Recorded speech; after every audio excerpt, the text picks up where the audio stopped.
টব ভর্তি নোটে গাছ হয়েছে। এই দেখুন, নোটে গাছের দানা ফেলেছি, নোটের দানাগুলো ফেলেছি, হয়েছে ভর্তি। আমি এক একটা টপের মধ্যে দুটো করে চাষ করি, মানে আগের বারও দেখেছেন।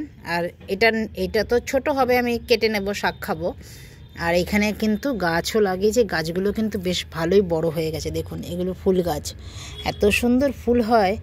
আমি অনেক দিন আগে লাগিয়েছিলাম, দেখুন যখন ফুল হবে তখন আপনাদের আবার দেখাবো। হ্যাঁ, আর এখানে নোটে গাছগুলো দেখেছেন, পুরো ভর্তি একদম। দেখুন পুরো ভর্তি, একদম বড় জায়গা নিয়ে একটা দিয়েছি।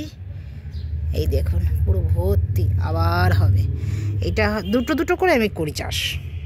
এখন তো প্রচুর রোদ, এইখানেও আমি বসিয়েছি চাষ। আর এই যে দেখুন, আমাদের দুটো আবার হলুদ জবা হয়েছে এবার। এই যে দুটো হলুদ জবা, একটা পদ্ম ফুল হয়েছে। আর এখন তো ডালিয়াগুলো আপনাদের দেখাবো। ডালিয়াগুলো তো দেখেছেন মনে হয়। ডালিমের ফুলগুলো দেখুন আবারও হচ্ছে, সুন্দর ফুলগুলো। এই যে ডালিম।